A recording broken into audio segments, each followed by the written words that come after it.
अस्सलाम वालेकुम dear students, कैसे हैं आप सब। तो आज हम पढ़ेंगे एक्सरसाइज 1.2 क्वेश्चन नंबर 2 का 8 पार्ट। 8 पार्ट में जो हमारे पास क्वेश्चन गिवन है वो है 3 की पावर n मल्टीप्लाई 9 की पावर n प्लस 1 ओवर 3 की पावर n माइनस 1 मल्टीप्लाई 9 की पावर n माइनस 1। ठीक है, तो इस क्वेश्चन को सॉल्व करने से पहले हम थोड़ा सा बेसिक पढ़ लेंगे। अब हमारे पास एक होता है बेस और एक होता है एक्सपोनेंट। एक्सपोनेंट भी कहते हैं, आप इसको पावर भी कहते हैं, ये दोनों नाम कह सकते हैं। अब बेस क्या होती है, कोई भी अगर हमारे पास नंबर है, मैं कहता हूँ कि ए है, ठीक है, इसके ऊपर कोई नंबर हमारे पास है 7, ठीक है, तो जो 7 होगा, ठीक है, अगर इसमें इस क्वेश्चन में देखूँ तो मेरे पास जो 7 है वो क्या है हमारे पास, वो एक्सपोनेंट है, और जो ए है वो हमारे पास क्या है, बेस है। ठीक है, इसका जो दूसरा पॉइंट है वो ये है कि हमारे पास जो एक्सपोनेंट है, जिसको हम पावर कहते हैं, वो हमारे पास ऑलवेज पॉजिटिव इंटीजर में काउंट हो, मतलब पॉजिटिव इंटीजर होना चाहिए। अब देखिए, जैसे कि ए की पावर क्या है 7, और 7 हमारे पास क्या है, एक पॉजिटिव इंटीजर है, ठीक है, जिसके साथ कोई साइन ना हो तो वो पॉजिटिव ही काउंट होता है।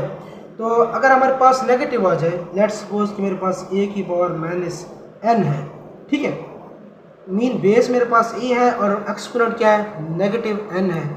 तो मैंने तो आपको पहले भी कहा है कि हमारे पास एक्सपोनेंट क्या होना चाहिए, पॉजिटिव होना चाहिए, ठीक है, तो हम इसको पॉजिटिव बनाएंगे।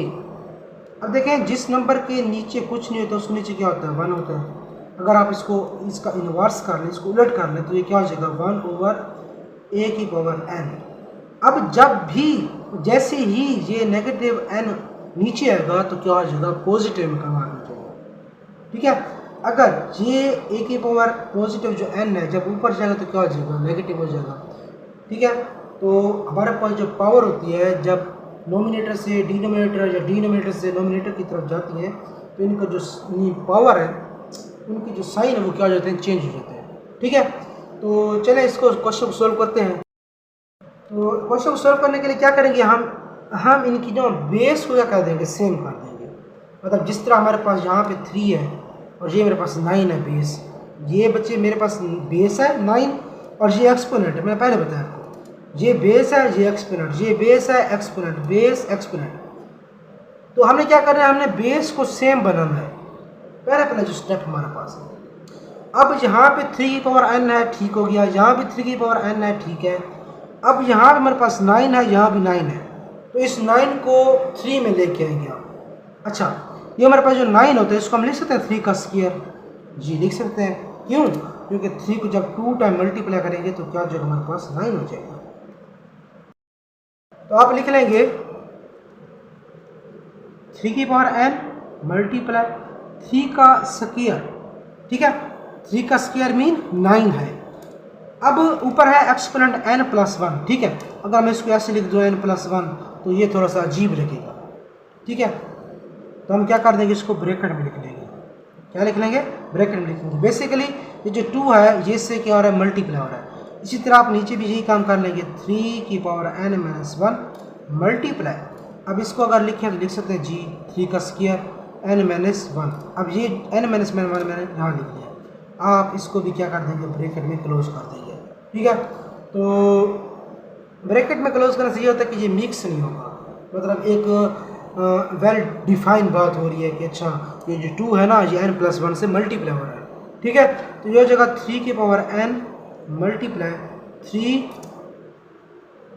2 अब मल्टीप्लाई हो जाएगा इससे, ये क्या हो जाएगा 2n प्लस 2 1 दा 2 over 3n minus 1 multiply 3 2n minus 2। ठीक है, तो इसका जो नेक्स्ट स्टेप है वो क्या है हमारे पास।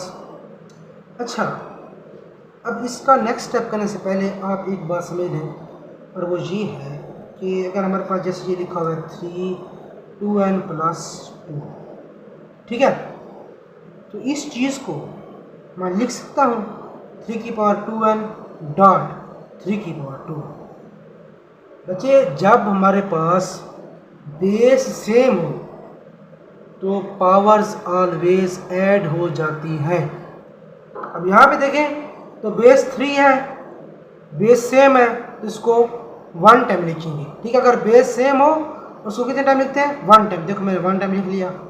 ठीक है, अब पावर मैंने क्या कहा है, पावर हमेशा ऐड हो जाती है इफ़ हमारे पास बेस सेम हो।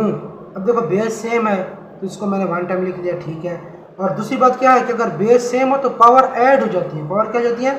ऐड। तो ये क्या हो जाएगा? 2n + 2। तो मतलब इसको हम इस तरह की फॉर्म में लिख सकते हैं। ये मतलब हमारे पास एक रूल है मैथ में कि अगर बेस सेम हो उसको 1 टाइम लिखते हैं और उनकी जो पावर होती है वो हमेशा क्या हो जाती है? ऐड हो जाती है। ठीक है, तो ये क्या हो जाएगा हमारे पास? ये हो जाएगा 3 की पावर n मल्टीप्लाई। अब ये क्या हो जाएगा हमारे पास? 3 की पावर 2n डॉट 3 का स्क्वायर। मीन पॉजिटिव है तो मैं साइन लगाऊं या ना लगाऊं कोई बात नहीं। ठीक है, तो बेस सेम हो तो पावर क्या हो जाती है? ऐड हो जाती है। ओवर, अब यहाँ पे देखें 3 की पावर n, ठीक है, डॉट, अब ये मेरे पास -1 है तो हम लिख लेंगे 3 की पावर -1। समझा गए? अब लिखेंगे मल्टीप्लाई।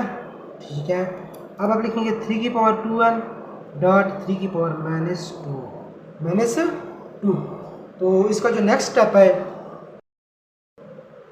तो अब देखिए हमारे पास जो नोमिनेटर में वैल्यू है, ठीक है, उसमें से देखें और नीचे देखें।